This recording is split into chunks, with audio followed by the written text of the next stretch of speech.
Hey everybody, it's Dave Neal, stand-up comic and host of Bachelor Nation News. Happy Monday to everyone out there. Now, if you know my content, you know that normally probably 90% of my videos have Bachelor themes where we go over some gossip or drama from the Bachelor universe. And tonight we'll have some Bachelor content. 7 p.m. East Coast, we'll be live streaming before the Women Tell All episode of The Bachelor. That's tonight, so you can catch us over there. Make sure to hit the subscribe button for that. But every once in a while, we sort of do this like pull back on the fourth wall and talk about comments people have left and what's going on, and almost like a state of the union for the Bachelor channel. And as you guys know, I don't take notes. I just try to read or tell my thoughts to you guys right from my heart. And if I flub a line, I flub a line, right? Perfection is the enemy of good. And I can pledge to you, I'll try my goodest, but I won't be perfect. So here's to our goodest of the day. And I got a funny comment, hurt and disrespected. Now, I take comments with a grain of salt, and you might say, Dave, don't read the negative reviews. No, look, hold on. Okay, I understand that. But also, sometimes there are teachable moments for people that maybe don't understand what's going on, or either way, I've got compassion for those that might feel hurt and disrespected by me. But a fan now calls me a dirty salesman. I'm going to read that review for you in a second. Hey, follow me on Instagram at DNeals. Oh, I've got to change my lower thirds. I just realized this. I've got a new background. Did you see what I did over the weekend? I've got a new background. I've got this whole felt mural right here. It's made out of felt. It presses onto the wall. I'm going to have a whole vlog about it, so this isn't like a promo for it, but it is a really cool company. I've got a link that gives you something like 10 or 15% off, and I'll have that link on my link tree below.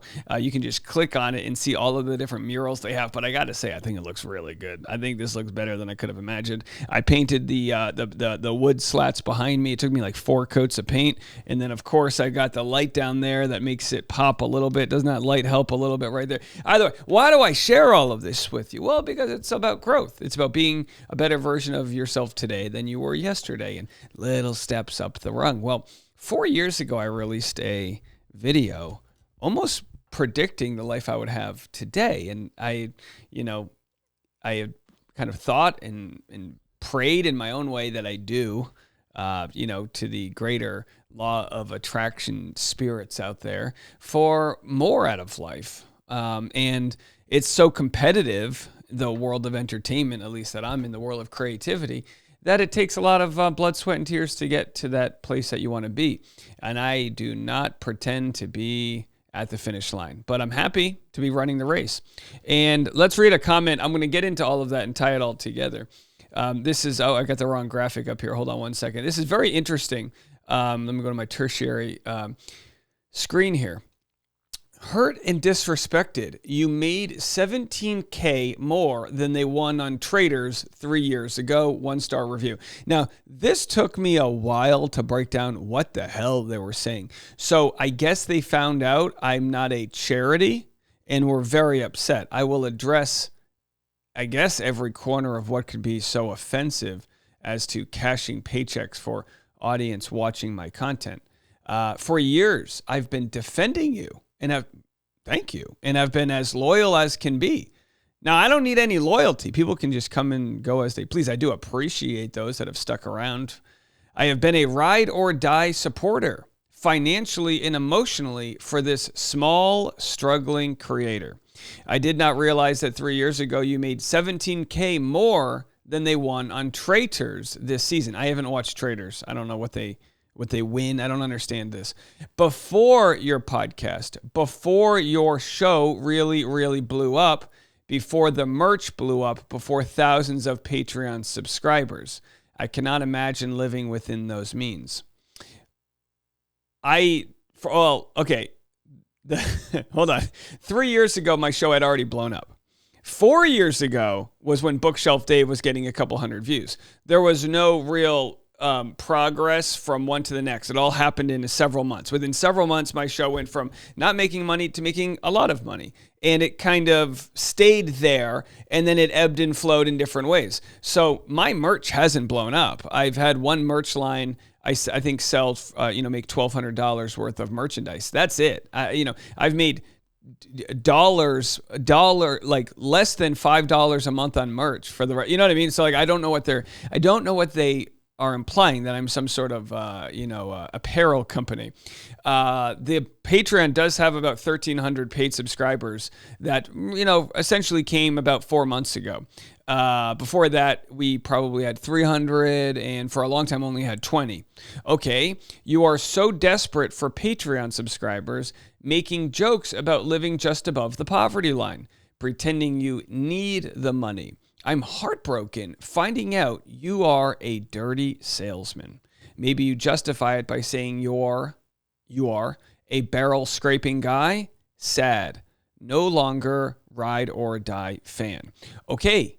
Wow, there is a lot to unpack here. First of all, I've never pretended that I am living above or just above the poverty line. So I think what this person doesn't understand is, if people want to donate or pay for the Patreon, and Patreon isn't exactly a donation, like you get a service. That's like getting mad at the CEO of Disney because you paid to watch Disney Plus. No, if you want to watch Taylor Swift's new concert and you didn't go to it live, you got to go to Disney Plus, and that's going to cost you $20 a month or whatever the hell it is, right? So Patreon, throw that out the window. That's got to get so they actually don't make a good enough argument. The only argument they might try to make, which they didn't hear, was that people donated to my GoFundMe to raise money for the frivolous lawsuit that I was a part of.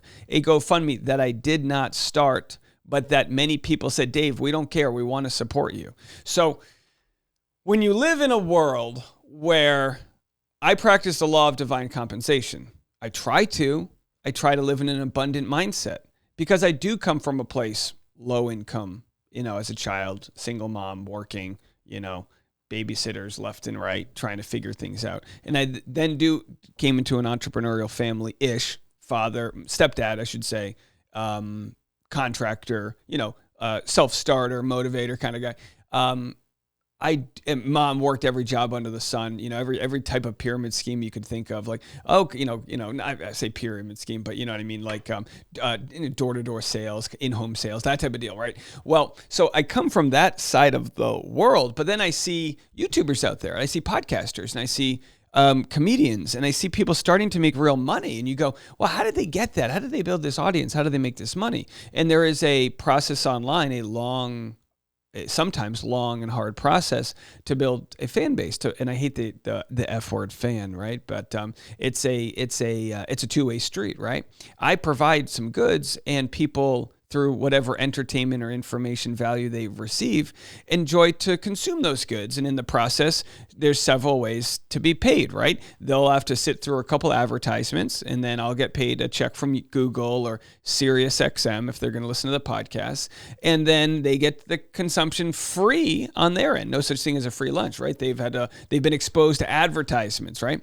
So there's that, but then there's like, hey, no, we want to support you, direct to you. And that's Patreon. And Patreon takes out, 5, 10, whatever the percentage is, for hosting this site where people can then pay directly. But those that donated to my GoFundMe, some of them are really great people that understand my financial circumstances and still wanted to donate. Now, I'm not going to walk around and pretend like I'm, some millionaire and all this crazy things. But I'm not going to be apologetic if that's the trajectory I intend to go towards. Now, I'm big on everyone getting taxed their fair share, and I'm big on all of these things. I'm not. I'm big on making sure that everybody, like I said, pays their fair share and is a part of the system that is there to help, people that are trying to get on their feet. I was that person just a couple of years ago. I was that person at the beginning of the pandemic on unemployment. And I'll show you actually the video. It's very interesting. This video came out 4 years ago. 4 years ago, February 10th, 2020. I made this video, #motivation, #pursue your dream. I made this while working minimum wage, while living in a studio apartment, which you can see behind me. You know what's interesting when I made this video? Speaking of painting, I just painted these walls. We had decided to try to spruce up our studio as much as possible. It was only like $1,200 a month. It was a rent-controlled studio, so it was very hard to leave there because it was a really good deal. But you see, right now we're in the kitchen, and then it opens up to a sort of like open doorway where you have a living space, and then right next to that is the bedroom, which I'll show you in a second.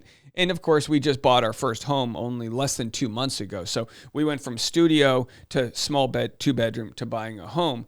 And in hindsight, you can just see it happen like that. But in the moment, this is where I am right here after 10 years of, a lot of trying to figure out who I am, where I'm trying to go, what story I'm trying to share, and what love I'm trying to spread and all that.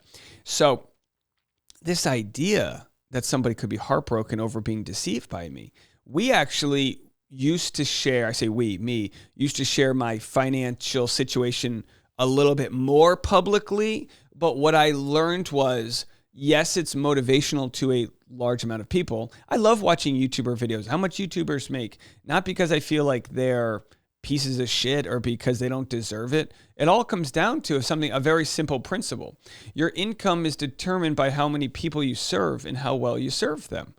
And I don't say this in any sort of braggadocious way. I'm trying my best every day to put on a good show. The law of compensation is a sub-law of the law of karma, together with the following laws: law of creativity, of giving and receiving. The best advice you can give a comedian, or really anyone in a creative field, is don't think about what you can take from others. Think about what you can give. And it's kind of like if you were a new author. No company would give you money to write a book if you were a nobody. You would have to write that book first, that screenplay first. Same thing goes with YouTube. Same thing goes with podcasting. You have to do the work first, and then an audience might be there. And at that point, luckily, YouTube and other of these media companies have figured out a way to squeeze money out of that creativity by the ad-based model. I don't love the ad-based model. It has fluctuated. We've had some years where you make $30K less, even though you got more views. Why? Because the economy shifted. And, there's different ways that the pay structure ebb and flow, which I don't love. But what job out there has that much consistency anyway? So when my channel first started to do well, I had friends say, "Hey, Dave, we're just concerned for you. What happens if the show gets canceled? What happens if the structure changes? If I was only a TikTok creator, what would happen if TikTok got banned?" And these are real things you have to think about, which is why you do look for different revenue streams. So this person was upset because I made money with my YouTube, and now they're saying, so you'd made a lot of money then, and now you've added all these other revenue streams. You must be killing it. For all I know, they think I'm making $1 million a year, which I would love to do, but very far from the case. Well, YouTube has taken a drastic hit as I've introduced podcasting. You can't take all of your YouTube audience, shift some of them to podcasting, and not see a little bit of a law of like depreciating return there, right? So I'm currently looking for new audience because I'm trying to continue to share how many people I can serve with my content. That's what you want to do as a comedian. Now, whenever you talk about these things as a comedian, you sound like an absolute idiot because you're like, serve my audience. What are you talking about? I just want to make people laugh. Well, in a very simple world, if someone is a comedian who can make someone laugh, they can go door to door, aka town to town, to different comedy clubs doing that circuit. You can make great money. I know I have plenty of friends that make $100,000 a weekend because they sell out the Wilbur Theater and they make 80% of the door. Now I have my show in Phoenix where I'm going to be making, 80% of the door. But when you factor in the time and energy it's going to take to get there and pay the other comedians, probably I'll be happy if I make $300. Do you understand? So that $2,000 gets whittled down real quickly. Same thing whenever you travel, there is a pretty high threshold for someone of my size who's not selling out 800 ticket seats, for making money. But when I look at this and I look at the law of compensation, I think of the people that see this as a negative, that go, "Oh my gosh, that's a dirty salesman. Someone's hurt and disrespected." Well, the law of compensation is a group of principles that take into account our thoughts and actions in any incarnations from where a cosmic judgment is rendered. Okay, I know it's getting a little woo-woo here. According to the results of our thoughts and actions, deeds and misdeeds, the principle of duality in action. The universal law of compensation is the exact same thing as the law of attraction. You get what you put out. And for my audience, what I've learned is the people that want to give put the PayPal in your description. There are plenty of people that want to give. Now, do I believe there are people out there that may have given to me when they should have invested that money in themselves? I'm sure statistically that must exist. I urge people, don't do that. I urge people, take care of yourself first. You can't help others. You can't grow if you're not financially in control of your life. Absolutely. I wouldn't join anyone else's Patreon if I was still trying to figure out all of those things and pay my rent on time and all of this. Absolutely. But I cannot, if put it this way, if audiences wanted to find my baby registry, which they did, and wanted to give us 150 baby gifts, which they did, who the fuck am I to stop somebody from sharing the love and abundance that they want to share? Now, if none of this existed, online, then people that want to do good deeds or exchange money for a service or tip somebody, that would just happen. But because we see it online, we mesh and expose different ideological ways of thinking, right? We mesh and we expose those that live in the lack. The person calling me a dirty salesman because they think I've conned them in some great way. I'm not afraid to talk about it. Someone say, Dave, why are you talking about this? It's a negative thought. Well, it is a negative thought, but I still think I'm not afraid of their way of thinking. I just reject it. And by actually rejecting it, I'm enforcing my way of thinking, which is there is enough out there for all of us. So for those looking to get into a creative world, which is really one of the only worlds I can speak towards. But hey, I know someone who started a barbershop company. He's got 100 barbershops and he loves what he does because he really loves barbershops, and he expanded that and built all that wealth. As long as your business is operating ethically, and again, my business is watch the content for free, subscribe to the Patreon if you want additional content, and no guns are being placed on anyone's head to foot legal bills and all that jazz. But my way of thinking is, if you got it, if you wanted to know my P.O. box and send us a gift, fine. Now, my wife, of course, has said, Dave, people are using this against you, which is true. I think those people that were going to use these things against me would have found other ways to use things against me. And what they think of me truly is none of my business. When I first got threatened with a lawsuit, we were in the Maldives, south of India, beautiful oasis in Archipelago. Am I pronouncing that right? I don't know. In the middle of, I think, the Indian Sea, a beautiful place. We were kind of gifted, because for our wedding, we didn't really ask for any wedding gifts because our family all traveled to Mexico for our wedding. And some people gave us honeymoon gifts, but we ended up getting pregnant after booking our honeymoon gift, and one of them was going to the Maldives. So I immediately noticed once I got sued, once people started donating money to my GoFundMe, I immediately noticed the financial control others tried to have on me. Oh, Maldives must have been nice. They started saying all of these things. Now, am I to be afraid to post photos with my wife and share all of the joys of travel and all the fun things because some people are living a life that isn't providing them and that they have the lack? No, I'm not going to be shamed at all. I was there several years ago, and I wanted to share just a clip of that video. Several years ago, I was here. And yet at the time, I wasn't getting mad at people who were figuring out how to make money on YouTube and do these things. To be quite honest, what I was doing at the time was watching every single one of Mr. Beast's videos, trying to find out how those thumbnails got people to click and what sort of content I needed to make at what specific amount of time in order to find an audience that I could have this, have this conversation with in this sandbox. I'm just going to show the beginning of this to you guys. You can go watch the full video if you want. It's for it. I was gonna air the full video. You know what? Here's what I'm going to do. I'm going to try to put this video at the end of this one. If it's not there, it's because it didn't pass the content strike because it does have music. But I'm just going to play the beginning for you. Here's me and my wife 4 years ago. And here we are today, pregnant. We just bought our first home. So for those that can see this as inspiration to pursue your creative dreams, great. For those that see this as rubbing it in your face, please look at yourself in the mirror. Here it is. It's a Sunday morning, but I gotta go to my side gig. Then I have a show tonight at 8 o'clock. And one thing I'm excited for is today, I'm gonna teach myself how to use a skateboard.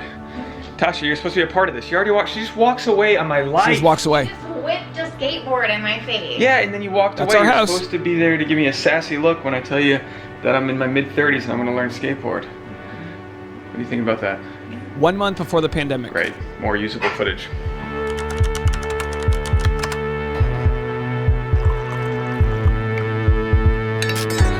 So anyway, you can go check this all out. Again, I don't know if it'll pass content, the content rules here, but I shot this at my side gig where I get paid minimum wage, and on my lunch break, I would go do lunch break things. I was just continuing to try to fuel my creativity. And anyway, the whole idea behind this video was don't rent out your time. You won't get rich renting out your time, which is a principle that's pretty well known at this point. But I challenge people, who want to get more out of their life if they're, renting out their time by working for somebody else, start to put on paper, start to put in your mind how you can change that. I think we're moving into the world more so than ever where we are going to have equity in ourselves and what we do with automation and with all of the jobs being lost. You got it. There's never a better time than right now to try to invest in your own dreams. That's all I can say about that. If that's me trying to sell you guys on something dirty, then that's Dirty Salesman Dave. But we'll be back with more content after this, and I'll be live at noon Central Time on patreon.com/Dave Neal. So you choose to hang out with me. We'll see you then. Bye, everybody.